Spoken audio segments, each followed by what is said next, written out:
Olá, meus caros e caríssimas, muito boa noite. São 8 horas, dia 12 de maio de 2021. Muito obrigado por estar aqui no Pra Ser Concreto com a gente.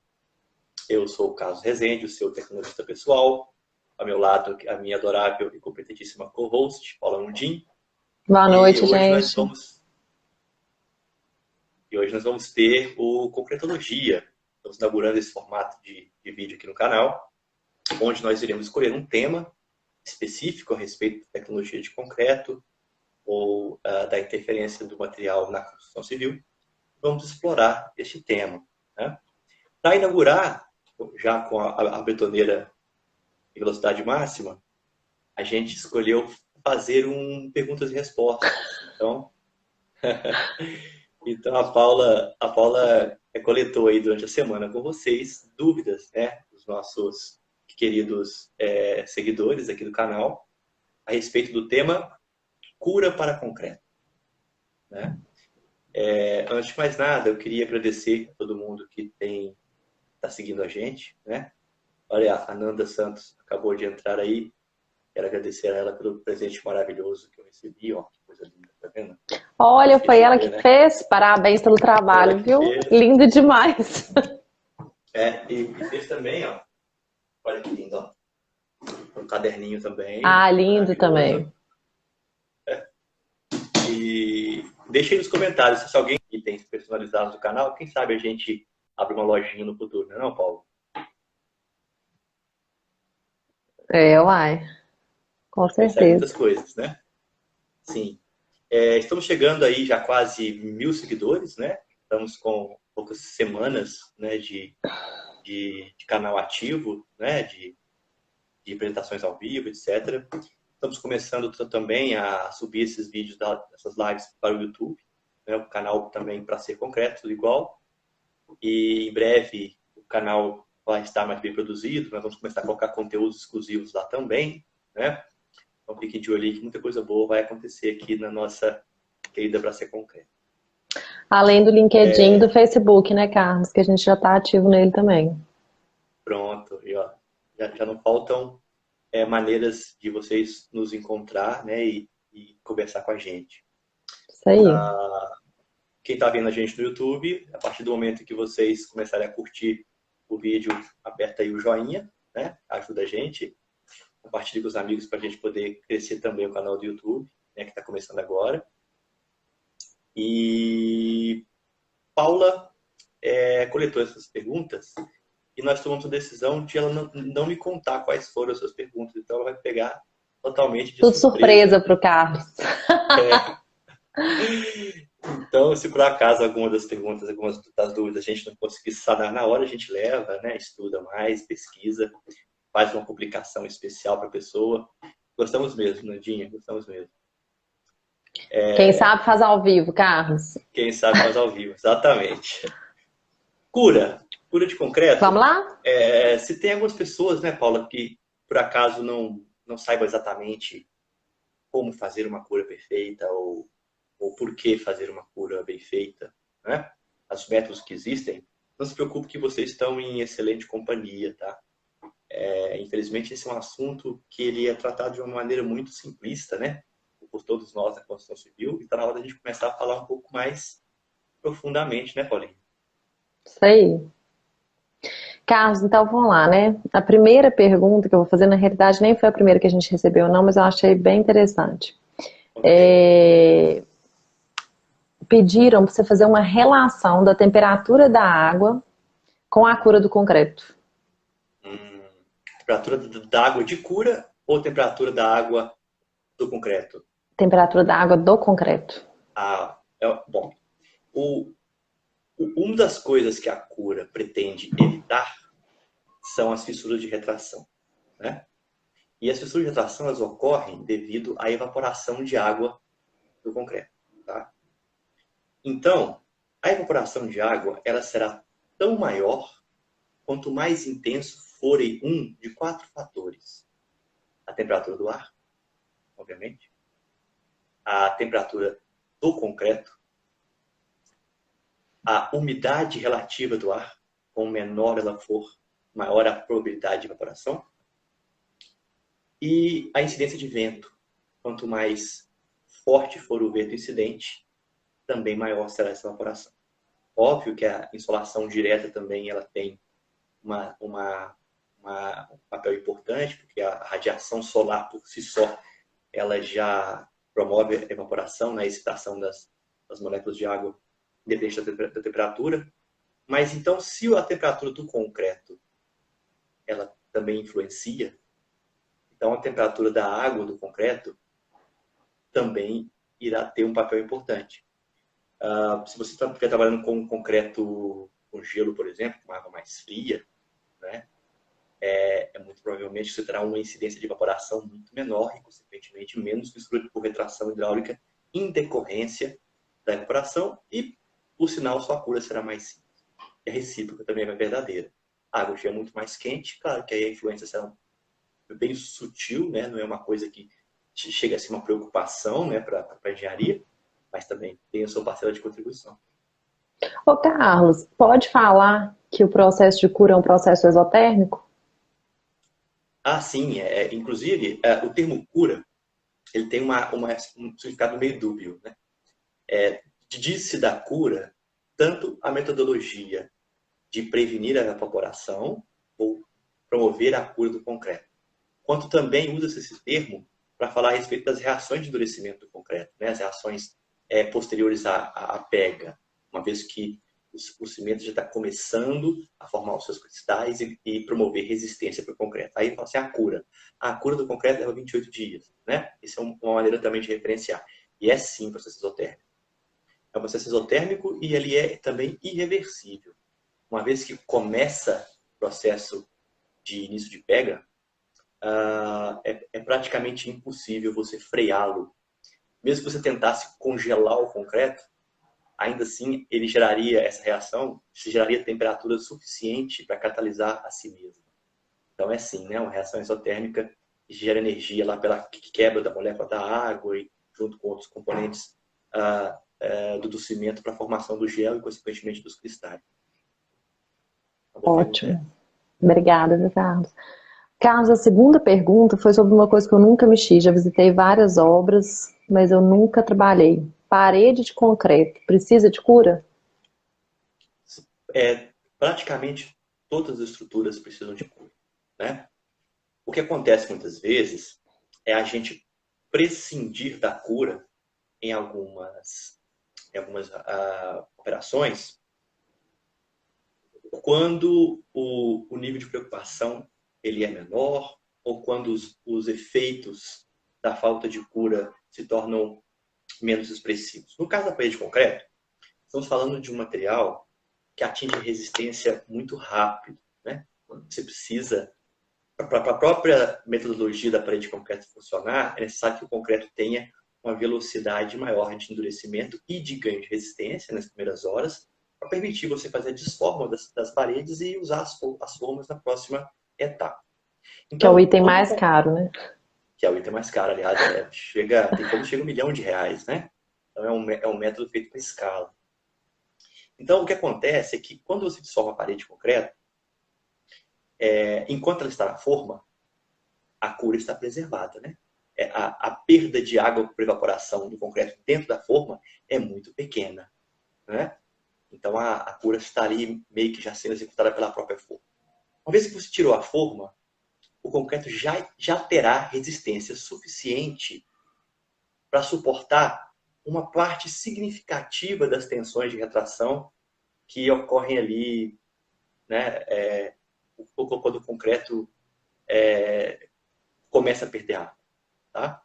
Então, por si só um método que é mais resistente a problemas de retração. Mas eles existem, tá? Eu já vi situações, principalmente quando se trabalha em climas secos, regiões do país onde o clima é muito seco, ou quando em épocas do ano onde a temperatura é maior, tá? Então, se houver a possibilidade de se fazer uma cura na parede de concreto, é sempre muito bem-vindo. Beleza. Obrigada, Carlos. Perguntaram qual que é a relação da cura com a idade do traço. Que é um pouco que você acabou de responder, né? Mas eu acredito que essa pergunta também tem uma ramificação, que é o seguinte. Quanto tempo precisa fazer a cura? né? Provavelmente, tem aí alguma pergunta relativa ao conceito do que é cura? Não, Não? não. Então, vamos conceituar. É muito importante que isso fique bem, bem claro na cabeça de todo mundo.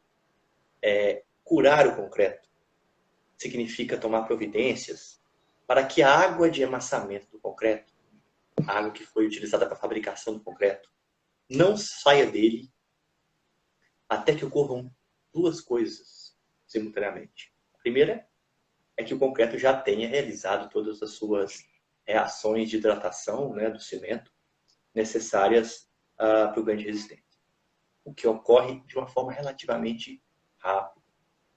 A segunda, e no caso então vai ser o gargalo, né, com relação ao tempo, é que o concreto tenha resistência suficiente para tolerar aquela retração que ele vai sofrer devido à perda de massa pela evaporação da água. Estamos falando de um concreto que já está duro, já está rígido, então ele tem a vontade de manter o mesmo volume, o mesmo formato em que ele foi lançado na forma. Mas, ao perder massa, esse volume ele também quer diminuir. Mas ele não consegue mais porque o concreto já endureceu. Então ele gera uma tensão, uma força, em todas as direções. E como o concreto ainda está muito fraco em termos de resistência mecânica, ele acaba se partindo em diversas direções para aliviar essas tensões, para fazer caber naquele mesmo volume menos massa. Então ele abre fissuras. É como se fossem um alívio de tensões automático, né, dos materiais quando eles secam. Então basta que o concreto tenha resistência suficiente para aguentar essas tensões, ele não vai fissurar. É assim? E calcula-se que essa resistência é em torno de 15 megapascal. Aí, voltando à pergunta do colega. Que é a relação da cura com a idade do traço? Exato. Depende muito do tipo de cimento que você está usando. Com um cimento que ganha resistência mais rápido, você vai atingir esses 15 MPa mais rápido. Depende muito da resistência do concreto que está sendo produzido, né? Um FCK 30, por exemplo, ele vai obter 15 megapascal mais rápido do que um FCK 20 produzido com o mesmo cimento, né? Então, quanto mais fraco for o concreto, mais tempo você precisa curar. Quanto mais lento for o cimento, mais tempo você tem que curar.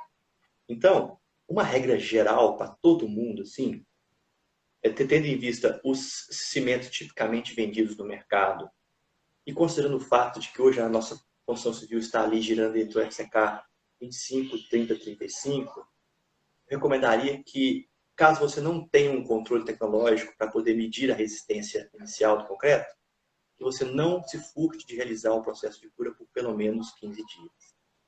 Né? Então, voltando à questão do conceito, não é molhar a superfície. Tá? Molhar a superfície não é fazer cura. Fazer cura é você tomar providências para que a água do concreto não se evapore até o momento que você tem resistência suficiente, até os 15 MPa. Isso pode ser feito de muitas maneiras. Né? Você pode, na indústria do pré-moldado, você pode criar uma câmara onde você tem uma umidade do ar tão alta em que a evaporação se torna impossível. Num piso industrial, você pode lançar uma manta, por exemplo, por cima do piso, que vai criar ali um isolamento entre o concreto e o ar, e não haverá evaporação. Você pode usar um produto de cura química, que nada mais é que uma película de material impermeável, borracha clorada, parafina, tem várias bases diferentes, que vai selar a superfície para evitar, né, essa evaporação da mesma forma. Então, existem, de fato, vários métodos, mas o princípio não pode haver evaporação em nenhum momento até que o concreto seja pronto. Né? Então, não adianta o cara ir lá molhar um pouquinho a laje, aí de tarde voltar, a laje está seca, e molhar de novo. Se a laje já secou, com certeza o processo de cura já foi perdido. Ô Carlos, Pegando essa pergunta, a gente pode falar que, de uma maneira geral, a resistência, o ganho dela é maior nos primeiros dias, independente do tipo de cimento? Ahn, não. Existem cimentos que começam muito timidamente, por exemplo, cimentos que contêm grandes adições de scoria de alto forno, né? Que é um material pozolânico, que precisa de tempo para poder contribuir com a resistência. Então, ele começa tímido e depois começa a subir muito rapidamente, né? Agora, o cimento mais puro, ou um cimento de alta resistência inicial, por exemplo, ele já dá aquela rampa inicial muito rápida, depois vai diminuindo a velocidade até atingir uma assíntota. Mas, nas primeiras horas, logo após o início de pega, existe uma aceleração rápida em todos os tipos de cimento, principalmente devido a essa característica exotérmica que você mencionou logo cedo. Então, se por um lado essa característica exotérmica contribui de forma negativa para a cura, por outro lado, esse ganho de resistência mais elevado ajuda a mitigar a fissura. Então, alguns tipos de Entendi. cimento, sim, ele afeta. O Douglas, Júnior Douglas, está até aqui comentando que o tipo de aditivo utilizado também pode ajudar no ganho de resistência inicial, né? É, é, existem duas formas de você observar isso. Ou você considera assim, existem aditivos, uma vez que os aditivos são necessários, imprescindíveis para se produzir concreto em ambiente industrial, existem os aditivos que não prejudicam o ganho de resistência inicial, que já é muito bom. E existem algumas classes de aditivo que aceleram o ganho de resistência inicial. Existem alguns aditivos, inclusive, com base em nitrato de cálcio, que fazem isso de uma maneira bem eficaz, sabe? Você tem um ganho de resistência bem expressivo. Mas só o fato de você ter aditivos químicos que não prejudiquem a resistência inicial pode ser úteis em alguns tipos de operações em que você precisa de socorro precoce, etc. Olá, Nayan. Meu querido capitão Nayan está conosco hoje na live. Carlos, Oi. é possível dosar um traço que dispense a cura? É possível. Existe hoje, em pesquisa e desenvolvimento no mundo, em várias companhias, um tipo especial de aditivo químico que ele meio que captura a água, uma espécie de gel, algo semelhante, e essa água permanece ali capturada, impossibilitada de se evaporar. Um dos nomes que se dá a esse tipo de aditivo é chamado de Dream Cure, é a cura dos sonhos, né? Seria um concreto incapaz de sofrer evaporação, tá? Então, existe sim isso, mas é uma tecnologia que ainda está muito incipiente no mercado, poucas empresas estão pesquisando esse tipo de coisa no mundo, as que fazem ainda em sigilo, né, industrial. Quero crer que em breve isso irá se. Oi, Kika, prazer ter você aqui, minha querida. Isso irá se popularizar mais cedo ou mais tarde, mas por enquanto ainda é muito caro, né? Ainda é muito difícil de se conseguir. E ainda carece muito de ser testado, principalmente em ambientes de grande agressividade, né, de evaporação, regiões de menos pluviosidade, mais calor. A gente precisa ainda testar muito. Mas um dia a gente chega lá, um concreto que não precisa de cura. Ótimo. Ô, Carlos, todo mundo sabe, né, até pela primeira live sua, que você começou como laboratorista, né, de concreto. Foi, isso mesmo, né? E teve uma pergunta que veio aqui, que é o seguinte, laboratorista de concreto, início de carreira, né, qual que é o conhecimento mínimo que ele tem que ter sobre a cura do concreto, para ele fazer um bom trabalho? Tá. O laboratorista ele vai começar a ter contato com a cura do concreto no ambiente de laboratório, porque provavelmente ele irá realizar experimentos que geram provas, né, geram exemplares para testes, sejam cilindros, prismas, etc., onde ele vai medir resistência e propriedades mecânicas diversas do material.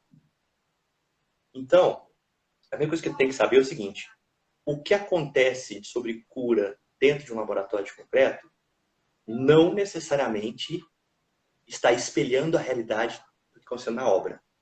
Não é assim que tem que ser. Eu já vi casos em que a pessoa deliberadamente não curou os corpos de prova, partindo do pressuposto que ele também não iria fazer a cura da peça. Aconteceu nessa peça. Desculpa. Não, de fato anedótico mesmo, né? Ele quis testar a realidade, Carlos. Exatamente, exatamente. Mas em um experimento de laboratório, o teste de resistência, ele não está fazendo isso, né? Ele está criando ali uma referência matemática para que o calculista possa estimar a resistência do material e, com isso, dimensionar a estrutura. Então, no laboratório, o corpo de prova tem que ficar o mínimo de tempo possível fora da cura. É só o tempo de você desformar, marcar ou na cura. Quanto mais rápido você puder fazer isso no laboratório, melhor você estará medindo a resistência do concreto. Um corpo de prova jamais irá medir a resistência total do concreto. Porque tudo que acontece com um corpo de prova acontece para reduzir a sua resistência. Tudo. Então, quanto mais influências você eliminar do processo, melhor você estará medindo o potencial máximo do material. Então, a primeira coisa que você vai enfrentar, como é que ele chama? O nosso colega? Perguntou? Não, eu não anotei os nomes. Deixa eu anotar. Mas esse colega nosso que perguntou, estruturista, a primeira coisa que tem que saber é isso. Cuidado com a cura das suas provas, tá? Leve elas para o tempo de cura o mais rápido possível. Agora, com relação a engraçado, eu vou fazer um comentário. Engraçado que eu tinha ideia do contrário, tá? Eu tinha ideia de que como os corpos de prova eram muito mais controlados, que estavam muito mais... A resistência ia ser muito maior. E não inclusive, se vocês olharem abaixo aí, vocês vão ver um post nosso, onde nós falamos sobre cura, onde nós mostramos um experimento em que eu, de propósito, adiei a cura por alguns dias, e um outro exemplar do mesmo lote, onde eu simplesmente não realizei a cura. E a queda de resistência no corpo de prova é brutal. Então, para vocês que estão assistindo, que são construtores, se vocês perceberem que os seus laboratórios estão, por exemplo, fazendo desforma dos corpos de prova em obra, né? Desconfie muito, porque a obra normalmente não é um ambiente muito bem controlado. Às vezes o corpo de prova pode permanecer longos períodos de tempo sem cura ao serem transportados, por exemplo, secos, né? Pode acontecer. E a perda de resistência é grande. Com 3, 4 dias que você adia a cura do corpo de prova, você já perde resistência similar a praticamente todo o coeficiente de segurança do concreto.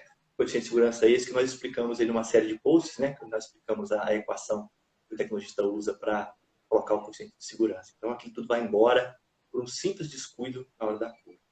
E, é claro, o laboratorista também vai, de vez em quando, resolver uma reclamação de um cliente, por exemplo, né?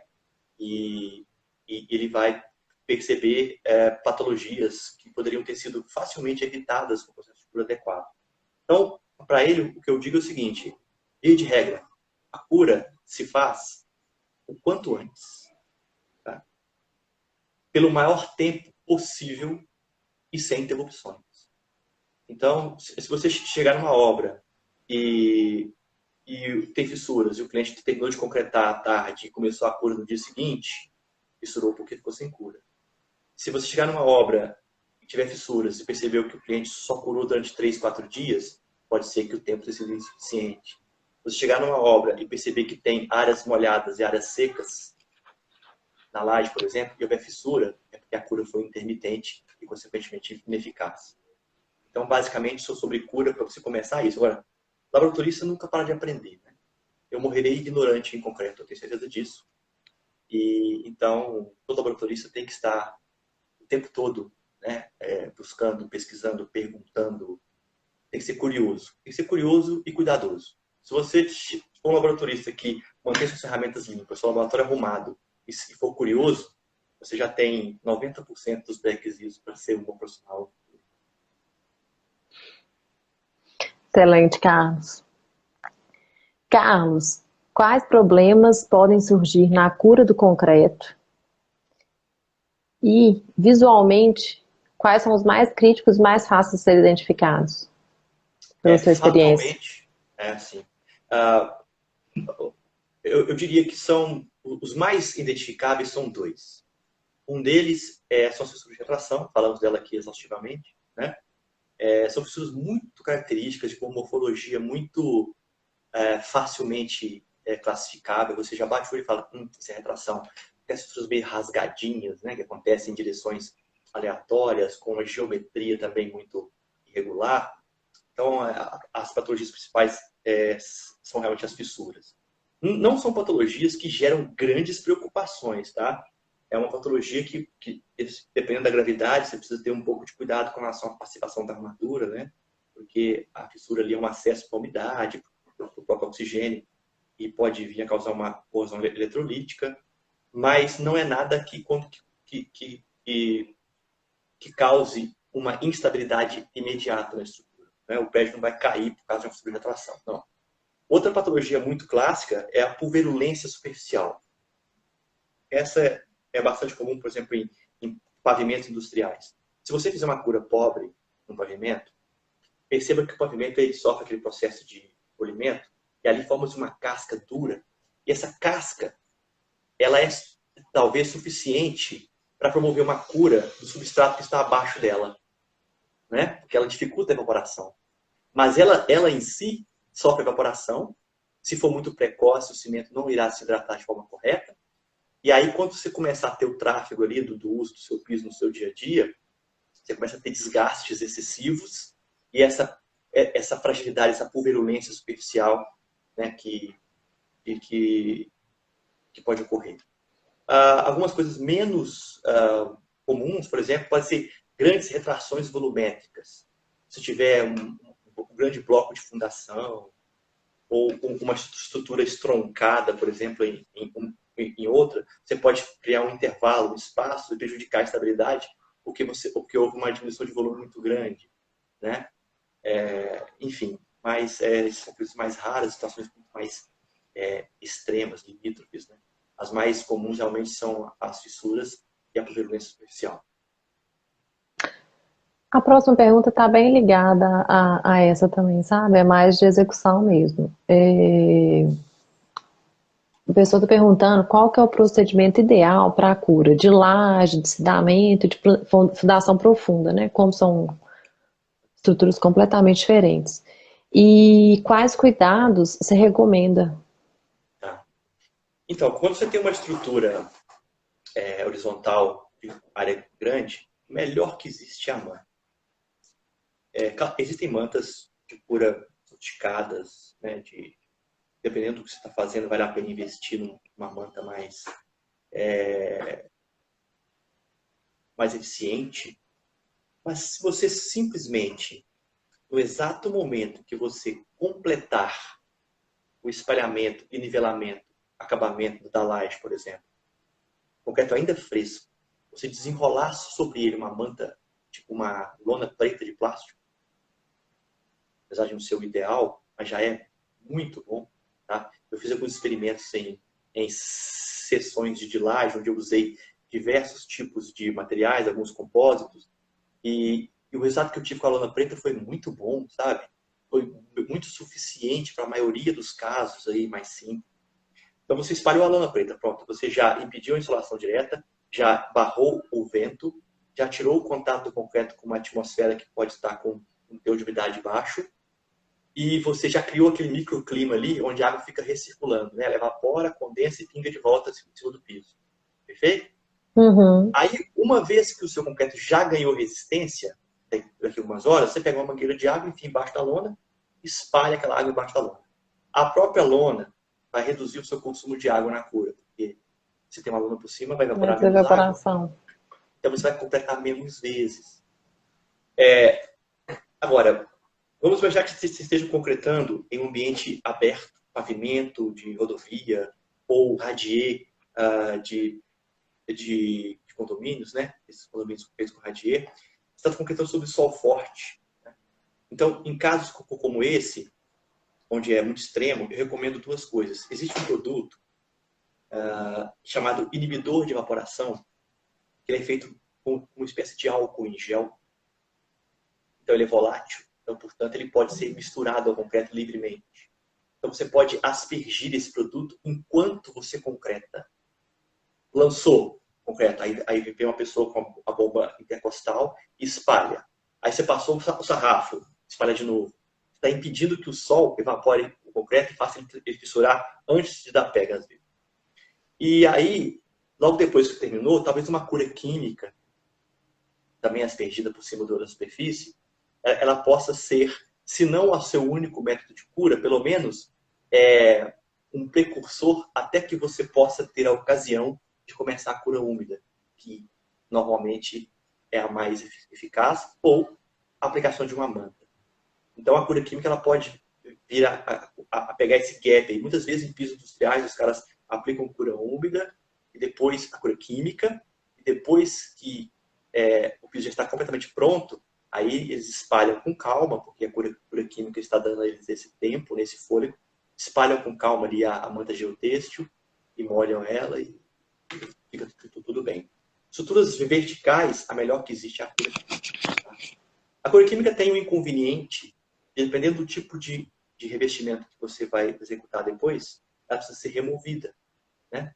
Como ela é uma camada impermeável, ela forma ali uma película que impede a colagem de alguns tipos de acabamentos no substrato. Então, tem esse inconveniente. Mas, de outro lado, você pode evitar problemas muito mais sérios. Teve até uma pergunta que está ligada à cura química, tá? Vou puxar ela aqui. A cura química, ela dispensa a úmida em pisos de concreto? Qual que é a indicação da cura química? Sim. A cura química é uma questão muito de qualidade de material, de produto. Uma vez eu fiz um teste de cura química, onde eu testei 6 produtos diferentes. Eram 4 nacionais e 2 importados. E apenas 2 desses 6 tiveram resultados satisfatórios. Realmente mitigaram a fissura. Tá? Um dia eu vou fazer um post a esse respeito, ou talvez uma aulinha, né, Paulo? Quando a gente chegar lá, vamos chegar lá ainda, né? A gente faz uma aulinha mostrando esse experimento. Existem sim curas químicas e que, se forem bem executadas, podem sim eliminar o. Por exemplo, em contrapisos autonivelantes, eu já utilizei em várias ocasiões apenas a cura química. Tá? Mas eu acho, quando se trata de cura, como eu não estou falando de nada muito caro, né? Estou falando de um processo da concretagem que tem um investimento muito pequeno, né? Não custa nada você pegar pelo excesso. Então, eu sempre recomendo usar a cura química para te dar tranquilidade e prazo para que você depois possa vir com calma e aplicar uma cura. É o que eu gosto de trabalhar. Mas sim, existem curas químicas capazes de evitar a necessidade de qualquer outro método. Última perguntinha. No processo, tem um pouco de relação com a pergunta anterior. No processo de cura, quais os principais erros que você já viu na obra? Tá. O mais clássico de todos, é você deixar a cura para o dia seguinte. Terminei a concretagem agora de tarde, tá de noite mesmo, amanhã eu começo a molhar. Igual nós já falamos, né? Molhar não é curar. Tomar providências para evitar a evaporação. Né? Então, a você adiar a cura, quando você chegar de manhã para fazer, provavelmente já fissurou. Ah, mas eu fiz uma laje que não fissurou. Sim. Existe até um ábaco do American Concrete Institute, que a gente pode depois publicar como post, que é bem interessante. Permite você calcular a quantidade de evaporação que vai acontecer numa superfície de concreto, em decorrência desses 4 fatores que eu falei: temperatura do ar, temperatura do concreto, velocidade do vento e umidade do ar. Meio então, externo, né? Isso. Pode ser que você tenha ali uma combinação de fatores que levou à existência da fissura. Né? Fala assim, eu concretei assim, ponta, concretei e não trincou. Mas talvez não, muito provavelmente, a combinação daquele dia, daquela noite que o concreto passou sem cura, ela estava favorável a um valor de evaporação menor que o concreto consegue suportar sem trincas. Então, adiamento da cura é a primeira. A segunda é você acreditar que curar é colocar lá uma pessoa com uma mangueira para poder molhar. Porque essa pessoa não será capaz de manter a laje úmida por 14 dias. É humanamente impossível, né? Então, ou você cria realmente uma piscina ali em cima, né? Que vai permanecer durante um tempo grande, ou você usa uma manta, ou você usa um agente de cura, né? Mas a mangueirinha, ela realmente não funciona. O dia que ela funcionar, mais uma vez, foi uma mera coincidência, né, de não ter construído fissuras. O risco é o mesmo, está lá. Outra coisa, acho que até falamos isso na pergunta anterior, é você interromper a cura cedo demais. Curei 3 dias um concreto FCK 20, feito com CP3. Seguramente, no terceiro dia, ele ainda não tinha os 15 MPa necessários para suportar a retração. Ele vai ficar. Enfim, talvez valha a pena mencionar até um post que estou te devendo, Paulo, eu vou pagar. Eu já vi pessoas acreditarem que colocar determinados materiais dentro do concreto reduzem as fissuras de retração. Eu já visitei uma obra, uma vez em que uma laje inteira caiu, porque o cara colocou 8 pacotes de 5 quilos de açúcar dentro do caminhão de 8 metros de concreto. Um para cada metro cúbico. Então, não teve nenhuma fissura, de fato. Porque não havia nenhuma laje para ser fissurada quando ele desfocou, né? A laje foi toda ao sol. Então, existem essas lendas de coisas a ser colocadas no concreto para poder eliminar a cura. Essas coisas até existem, mas ainda não está disponível para todo mundo, não. Ô, Carlos, ótimo. Gente, eu queria agradecer todas as perguntas que o pessoal enviou. A gente colocou todas aqui. Se eu tiver esquecido alguma, é só mandar uma mensagem lá no nosso canal que a gente responde. E muito obrigada, viu, Carlos, mais uma vez, por ter respondido tudo. E é isso, né, Carlos? É isso, um grande prazer estar com vocês de novo, Paulinha. Se alguém tiver alguma dica aí, né, de um tema que gostaria de ouvir no próximo Concretologia, fala pra gente, que a gente está aberto aí às sugestões, né?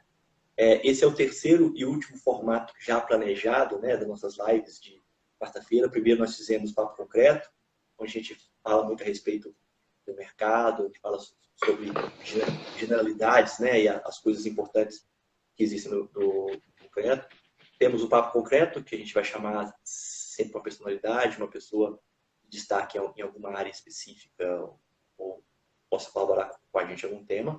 E tem esse que nós vamos destrinchar aí um assunto específico. Talvez até um dia a gente crie um outro formato só para responder perguntas, né?